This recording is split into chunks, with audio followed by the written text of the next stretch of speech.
Welcome everyone to your ZBA Lycanroc Week 2 recap. This is your moderator Yoram here. I hope everyone has a good week and sorry everyone for the delay we had this week. Next week we should be able to get the recaps out at the start of the week so everyone can watch it before they actually play their matches. So sorry again and thank you for waiting.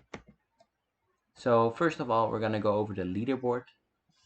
Right now, there are 5 teams that are still on a that have won all their games so far. They are the Dallas Duraludons, the Pinning Chespins, Chicago Fire Chandelers, Royal Snorlax, and Belgium Beldens.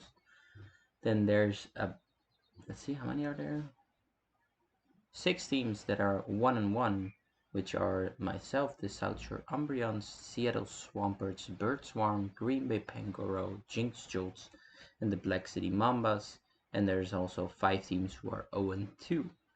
They are the International Intellions, Munchy Crunchy, New Orleans Ninetales, and the Dodo Dittos. Just again, this is just week 2, so congratulations on all the coaches who won. But if you haven't won a game yet, or not in the playoff picture, there's 8 weeks left. Things can change. Everyone has a just as good chance of making playoffs as all the other people.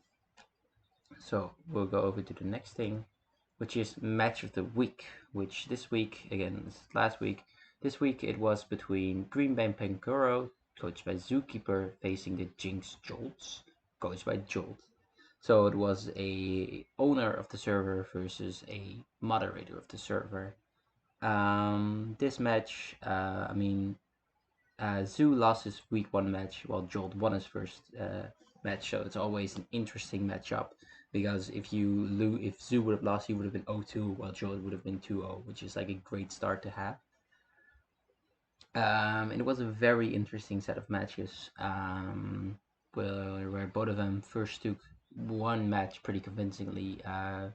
Zoo took out the Jolt using an own strategy.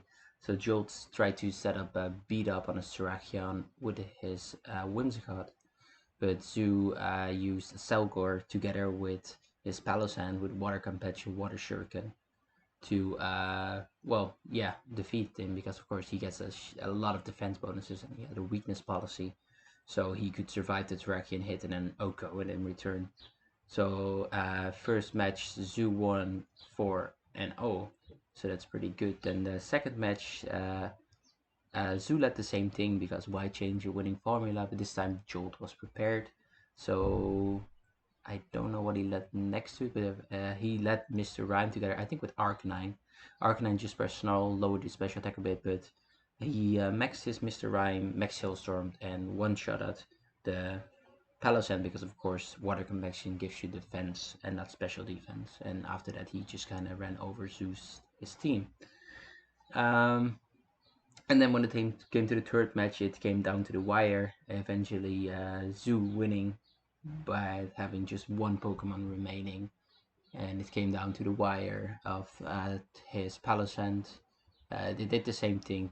Joel tried to get Mr. Rhyme, but this time later on in the match, Zoo had his Clefable next to his Palossand, so he could follow me, so he couldn't get Hailstormed. Then his Clefable did die, but he did tank the Hailstorm because this time he had a special defense boost. And then his Palossand survived, I think, the Terrakion hit on like 3% to take out the Terrakion and then die to Hill. And then it was a 1 versus 1 of, what was it? Meowstic versus Selgar, which Zoo came out on top and won this match of the week. So congratulations, Zoo. Next up, we have the Pokemon of the week. This week it was King Snorlax's Dragapult. The reason for this pick was, in our eyes, this Mon really helped his team win.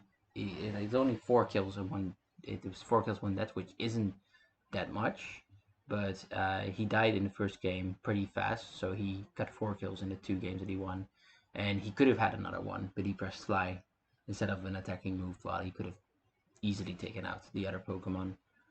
So in my eyes, the Fly is a great move on Dragapult. It gives you another turn so you can dodge moves. So I think he pressed Fly and he dodged the Max Hailstorm, which definitely would have taken him out.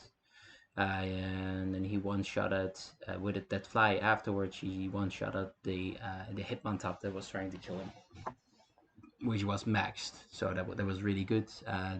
Sucker Punch is interesting.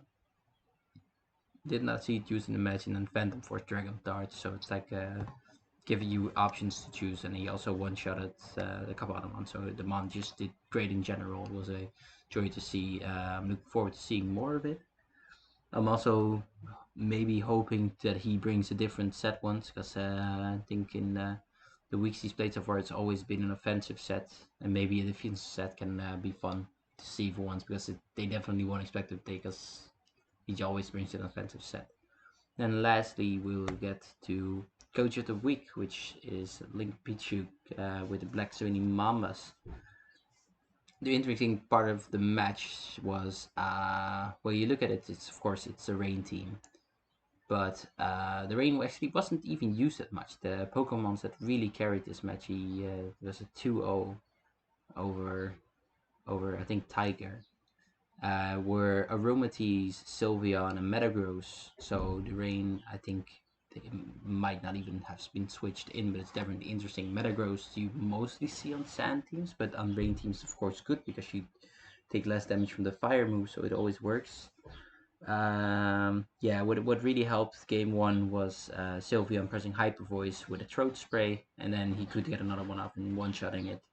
So Sylveon and Metagross kind of swept the enemy team. Sylveon was the game one MVP, Metagross the game two. So overall, a great match from the Black City Mambas, and it was really good to see because, of course, last week they lost their match. So bouncing back on the week and having such great performance is always good to see.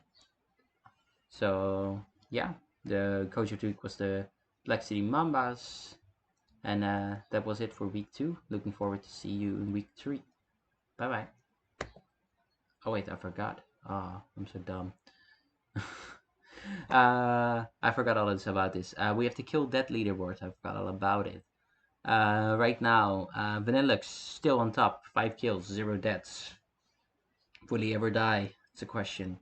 Then we have Terrakion on 8 kills and 3 deaths, because of course he did really well last week, but this week was a bit less. Than Garchomp, 4 kills, 0 deaths as well. Then you have Moltres Scholar on 5 kills, 1 death.